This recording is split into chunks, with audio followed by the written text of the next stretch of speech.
Hello, movie lovers. Welcome back to Apocaflix Movies. This is our movie news podcast, the weekly podcast where we bring you the biggest movie news stories throughout the world of the movies. And I'm your host, Jacob Bartley, and I'm joined again by my regulars again, Gio Ramos and Jake Berlin. What's going on, Gio?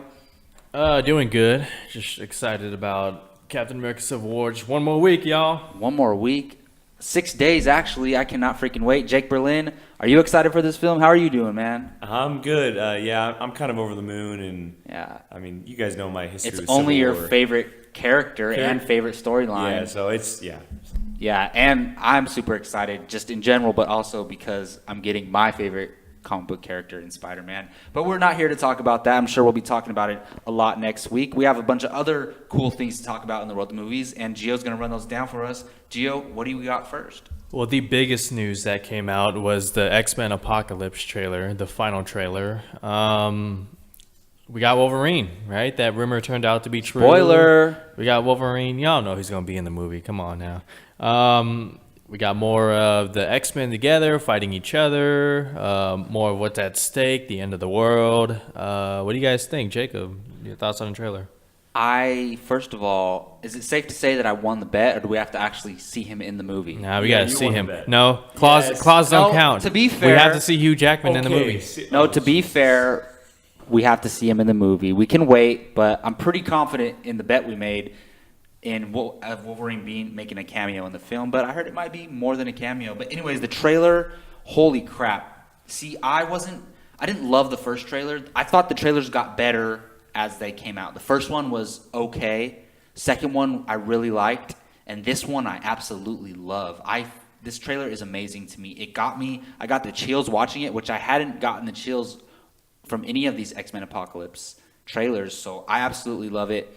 I was telling you guys earlier the photos that were released. What magazine was it in, Jake? Empire, right? Empire magazine. Photos. They have the new X-Men team together, and you see Cyclops like front and center. And speaking of some of my favorite comic book characters like Spider-Man, Cyclops is in my top 5 comic book characters. So within a matter of 3 weeks, I'm getting 2 of my top 5 comic book characters showcased in these films. So I am so excited about X-Men Apocalypse, especially because I was already excited, but this trailer, got me freaking over the moon for it. And probably of course, the Wolverine thing is awesome, but my favorite shot is Cyclops and Storm. Storm with her electricity and Cyclops with this beam.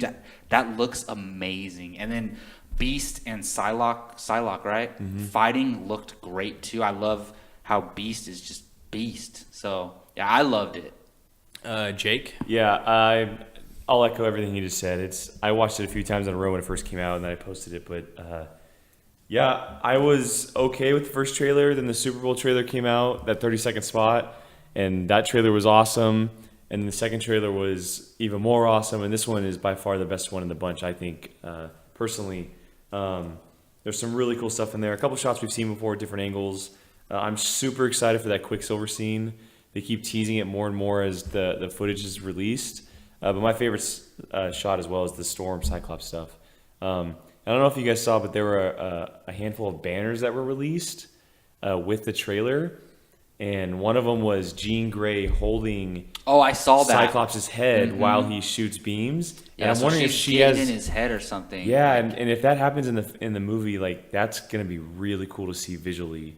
Like maybe he can't control his powers, and she kind of taps into his head. Oh yeah, exactly. What does he say? What do they keep showing that line? Not all of us can control our powers. So that's gonna be really cool to see. It looks like they have a really close relationship. Of course, they always do, but who knows if they know each other beforehand or if they meet in this movie and kind of just hit it tits off. But that's gonna be really cool to see in the film, and obviously everything else in the trailer is really cool. Apocalypse keeps looking better as we get closer to the movie. How about the music too? Yeah, the music is definitely a really cool. It definitely got you into the trailer, and but yeah, I'm definitely all into X-Men Apocalypse at this point. So. God, I forgot what I was gonna say now, man. I'm excited about the movie. The trailer is better than the other. Was it 3 trailers? This is the 4th one. Don't give us any more, but I have a feeling they're gonna give us one more. No, I don't think so. Not a full trailer. We're gonna get like 20 TV spots though, right? Like Civil War's doing. Yeah. But I don't think a full trailer because they usually do 3, and we've had 3. True. Yeah, true. My favorite shot is the shot that I hate the most, and it's Your favorite shot is the shot that you hate the most. that I also hate the most. It's when Apocalypse is choking Mystique, and like I want her to kind of die, but that's kind of mean because it's because why would you want an X-Men character to die? But I feel like Jennifer Lawrence should be done as Mystique. Like she should move on to something bigger. Like stop making these X-Men movies about her. Because there's It's not her fault. There's other characters. No, absolutely, that's not her fault. That's Fox being Fox. And I mean, honestly, the money shot is Wolverine. We see his claws. We think he's escaping Stryker's facility, right after. Well, it's interesting because when Days of Future Past ends, he doesn't have the metal claws. He doesn't have the metal claws, and it's actually Mystique. Yeah, I hope they address that, honestly. Yeah, I mean, they were doing such a good job fixing that timeline, then they confused us again at the end, but, Yeah, well, we all love the trailer. We're very much looking forward to X-Men Apocalypse for sure. The shot of Wolverine is cool, but I tweeted this out when I saw it, but I'm bummed that they showed it. Because it would have been cool to see in theaters. Like, we kind of expected, like, okay, we're going to see Wolverine. But to see that for the first time in theaters would have been really cool. And I'm just kind of bummed that they did show it in the trailer. I agree to a certain extent, but, I mean, they're showing a lot of Spider-Man now. But I think it's similar to Sony's Spider-Man in the Civil War trailer in that Spider-Man is going to get a lot more people in the seats there. And so is Wolverine. But think about it. They didn't show him. They just showed the claws come out. That's it. Yeah, but imagine if like that's the first time we see him in the movie and it's his claws. That would be awesome. Yeah. But I've heard some things and like that he's in it more than you might think. So all right, Gia, what do we got next? Let's talk about Alicia Vikander getting cast as Lara Croft in the upcoming Tomb Raider reboot. Sorry, Daisy Ridley. Don't sweat it. You still have Star Wars and everyone's heart, including Jake's here. So Alicia Vikander is officially Lara Croft in the Tomb Raider reboot. The story will be of a young and untested Croft fighting to survive her first adventure. This can be a dark, edgy take on the character based on the video game, the 2013 one. Can't talk right now. But what do you guys think of the casting, Alicia Vikander? Perfect casting. I mean, you know how both Jacob and I kind of just adore the living hell out of her and have over the last year or so. And 2015 was her year, and she easily could have been nominated twice. One Best Actress, one Best Supporting Actress. I mean, obviously we were all kind of on the high. Daisy Ridley, we thought she would have been a great Lara Croft, getting another franchise under her belt, but kind of coming out of nowhere in Alicia Vikander, they couldn't have gotten someone better.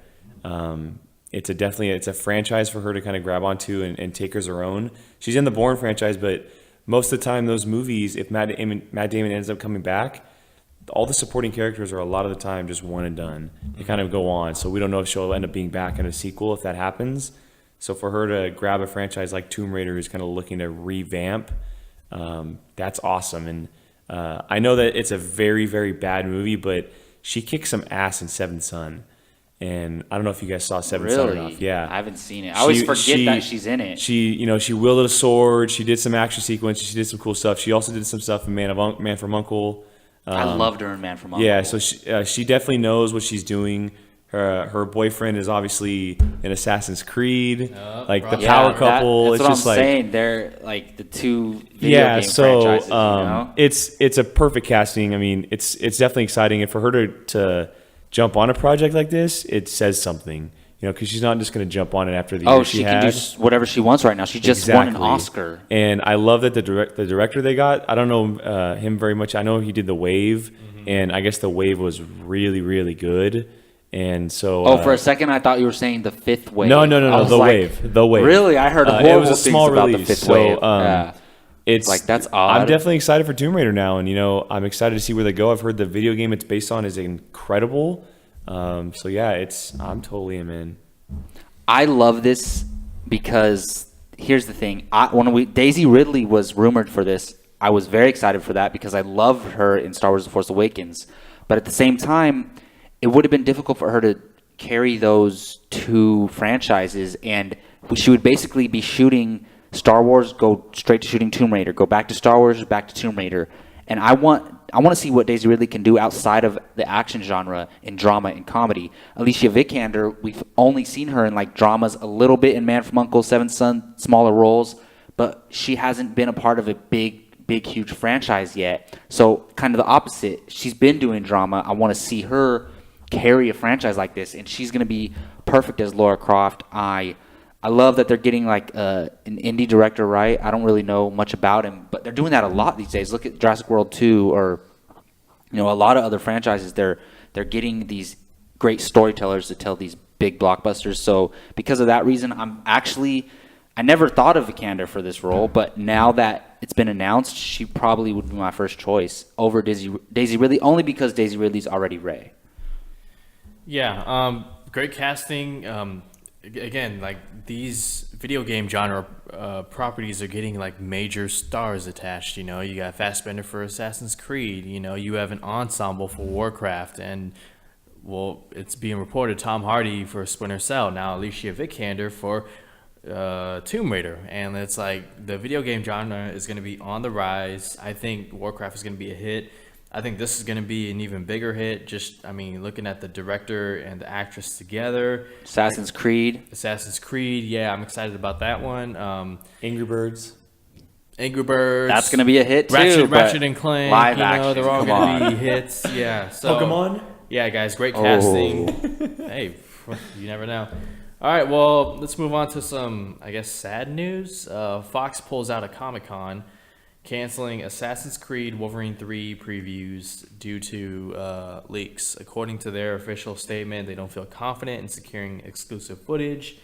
So how much of an impact does this make on the properties that are getting teased and for Comic-Con? I guess I'll take it. It doesn't make that big of a difference, honestly. Assassin's Creed, sure, maybe it could have used a little bit of buzz at Comic-Con, but you gotta think about who goes to Comic-Con. Like, we're big movie fans. We love movies.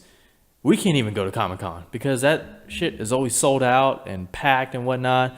And you guys have heard for years that Hall H is like impossible to like. Well, I heard move you're like around shoulder and, to shoulder with people, and like that does not sound appealing to me. It does not sound appealing. So I still want to go though. I don't think it affects these properties as much, but I think it affects Comic-Con dearly.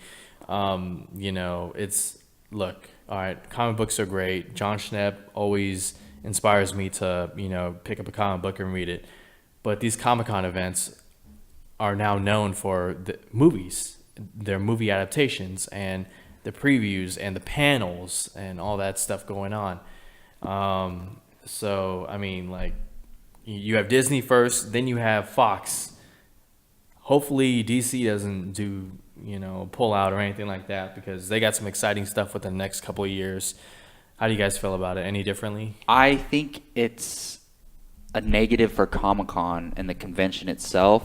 I think other studios are going to start pulling out, but at the same time, it's kind of, when Comic-Con comes around, there's so much news coming out, so many clips, like it kind of gets convoluted. There's so many things, and it saturates the news headlines on all the websites and everything. So in a way, it's going to, put more focus on WB and DC, which I bet you WB and DC is very happy about this. No Marvel, they're twirling their mustache no right X-Men, now, yeah. And so it's kind of good for them, but I think it's bad for Comic-Con overall. I've never been to Comic-Con, but I've heard it's very crowded. The venue is very small to hold all those people, and that they need to either move or expand. So I think they're going to have to Comic-Con's going to have to adapt, because you're going to have like D23. All these studios are going to start doing their own things. CinemaCon was getting a lot of hype this past year too. I would love to go to a CinemaCon actually, but only like press get to go. But yeah, it's not a huge deal, but I think it's bad news for Comic-Con. Other studios are going to follow suit, I think. Yeah, I echo everything. It's not a huge deal for us fans. They're going to release stuff either way, whether it's at Comic-Con or not, but it's a big deal for San Diego Comic-Con. They've been saying for years that the venue is tiny and they need to expand, and it's becoming way too crowded. And people who went to Comic-Con in 2015 are in line buying tickets for 2016. Like, that's kind of how crowded it is. They're waiting for the next year because they can't get in that year. Who knows? Maybe Fox with their whole X-Men universe and Deadpool and all this stuff. Maybe they do their own little convention, kind of what Disney and Marvel's doing. They're not as big, obviously, but they can grab a venue somewhere and do something really small. They got Planet of the Apes. Yeah, they have tons of franchise Creed right now. so That's definitely an option. But you had mentioned DC, and if they don't pull something big at Comic-Con without those studios there, it's a huge missed opportunity. Because they're the only ones there right now, other than Disney and Fox, or outside of Disney and Fox. Yeah, So, I could see like a Wonder Woman teaser trailer or something like that. now they're the big dogs, and Yeah. if they don't do something, then it's a huge missed opportunity because they're not going to hold their own event convention, kind of like Marvel's going to do now these days. They don't have a D23 type venue or convention like they do, so they need to step up and make something big happen with Comic-Con every year now. Yep, y'all got no choice but to kneel to Zack Snyder.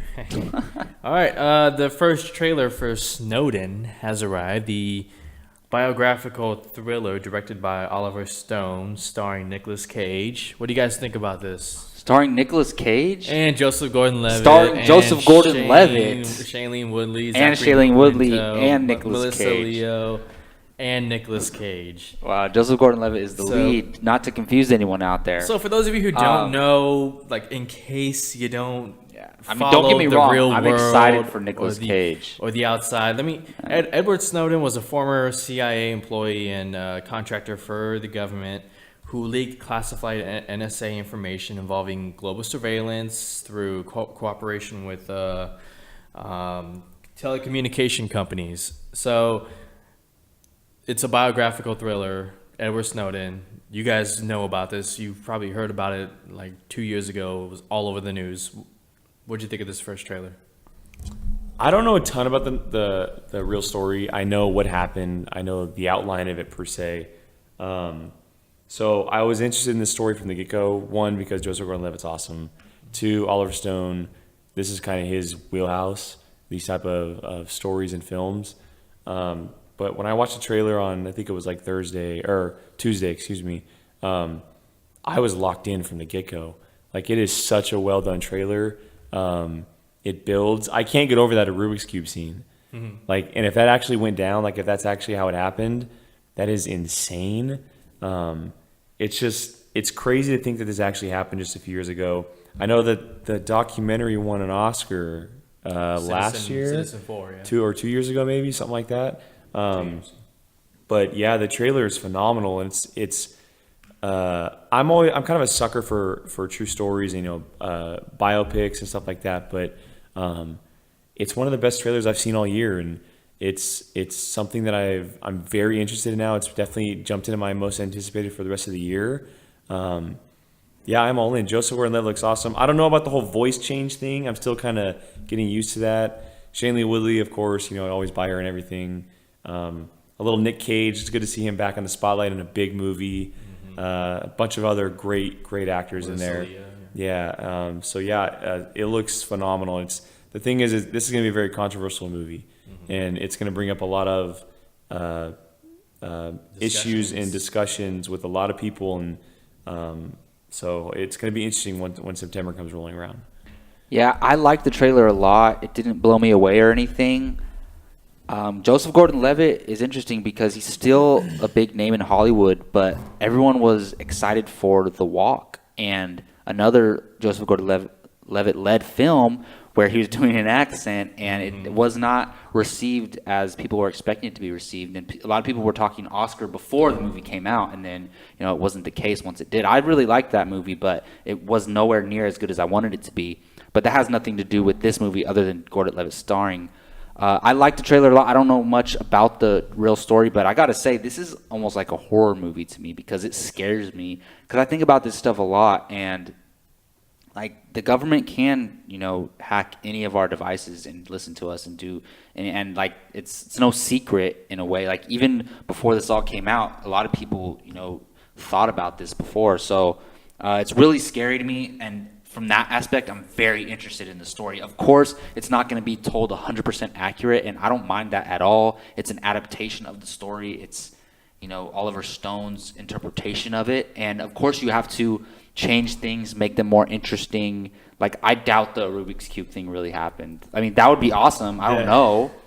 But come on, like, a place that's going to have that much security would not let someone throw anything over and get past through security. Were they implying that the security guard was in on it, or that, like... No, that's or just he how was got just by. like, hey, man, try to... Like, that was one of his buddies. He's been there for years working. like, We know him. Hey, do this, man. I guarantee... Well, I don't guarantee, but I bet you, like, he probably...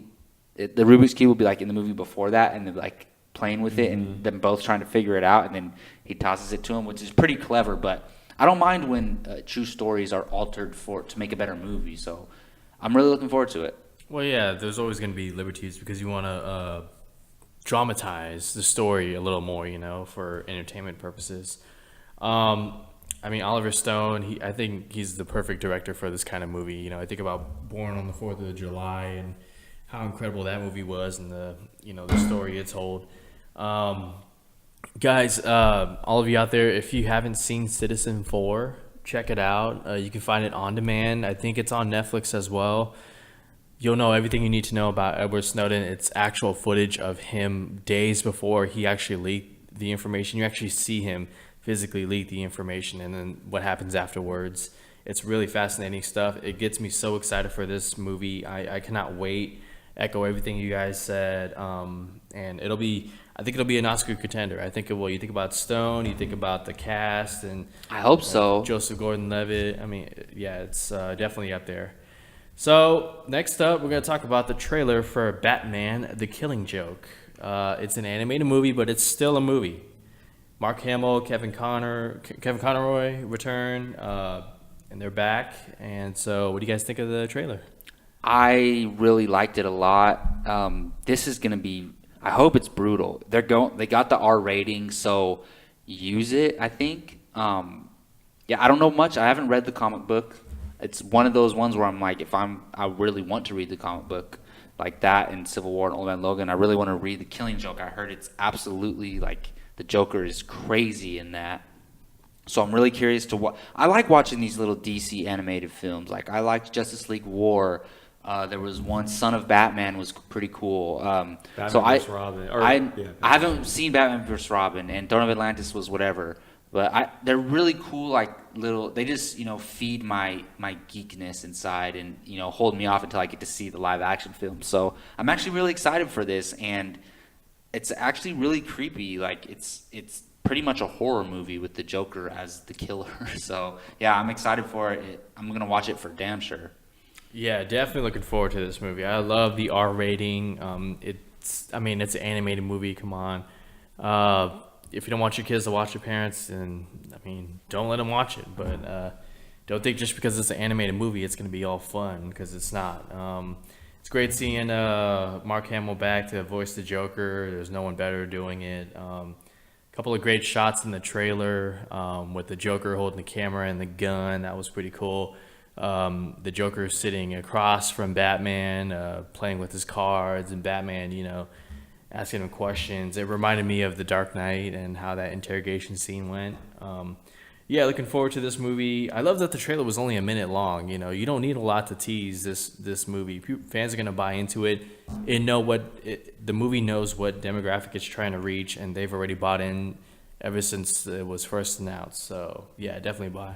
Yeah, I agree. It's I want it to be brutal and ruthless, and I want it to go hard R, and it was given for a reason. And the only difference is it's Batgirl this time instead of Robin that I think the whole thing goes down with. And oh, really? I think so. I think that's the change that they made. I think it's going to be Batgirl instead of Robin, which is very interesting to see how that plays out with Jim Gordon. Well, yeah, it shows because he's Barbara Gordon and Jim Gordon, yeah, and doesn't the Joker put her in the wheelchair? Isn't?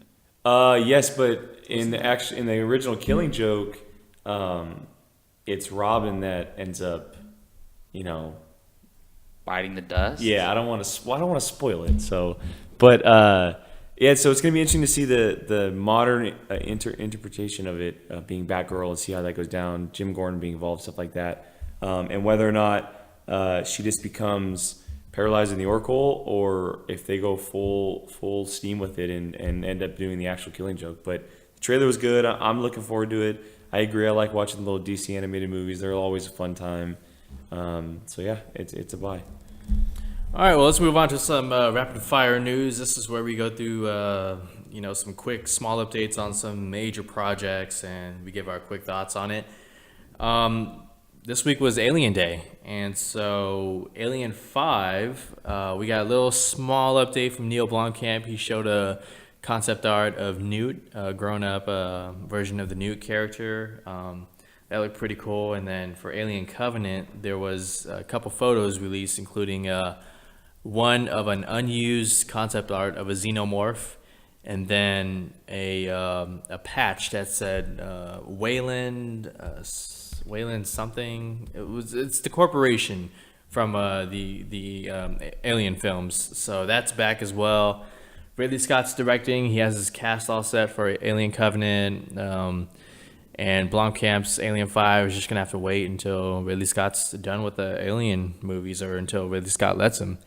So, what do you guys think of these photos for Alien? I'll be honest, I really don't care. Yeah, it's until I see. I mean, Prometheus was cool and all, but the fact that they're supposed to do a Prometheus sequel, and now it's an Alien movie. Now they're doing this, and they were supposed to be doing that. I don't really care until I see the movie. I'm not the biggest fan of Blomkamp. I haven't liked any of his movies so far. I wasn't a fan of District 9. I know, crazy. But, so yeah, his Alien movie, cool. If they bring back a Newt alongside Ripley, awesome. Especially if it follows Aliens, which was probably arguably the best one of the series. Mm-hmm. But I mean, they're just pictures right now, so I can't really... it doesn't really thirst my quench for any kind of Aliens movie right now. Yeah, I don't know much about the Alien franchise. I've seen Alien and Aliens when I was a kid. They really killed a little girl in the movie? That was in Alien 3, I think. Yeah, in Alien 3. That's crazy to me. I'm going to watch these movies, but like Jake, I don't really care too much. Well, I've never seen Aliens with James Cameron directing, so I'm gonna have to watch that one day. But Prometheus. I appreciate what it was going for, but it was just... It's not a bad movie, but I get the disappointment from Alien fans. Yeah, and I have my own problems with the movie. I don't think it's a bad movie at all. So I don't know. We'll wait and see for the first trailer for Alien Covenant. I'm so confused. When does Neil Blomkamp one coming? Who knows if it's ever going to come? Make a Halo movie first, man. Come on. All right, some new images from Empire Magazine for Ghostbusters. We have a cover image showing Slimer. It's Slimer, right? That's the name, Slimer? Yep. And then we have some one-shots of the characters with some words written on them. One says "Booyah," and then another one says "All the slime got in the crack." Yeah, it's like their own one-liners or something. Yeah.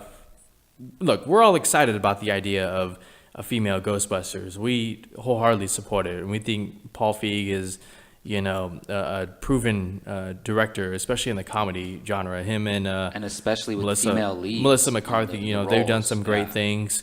As our pretty much our concerns have nothing to do with the cast. We all think they're going to be great in what they're being asked to do, but it's the style of comedy I think that they're going for. It's the style of comedy and the Ghostbusters name itself. You're following some big shoes, and you guys add to what I'm saying. I'm actually one of the only people on the planet that didn't mind that first Ghostbusters trailer. The first time I watched it, I didn't like it that much, but then as I watched it 3 or 4 times, it doesn't take much to make me laugh.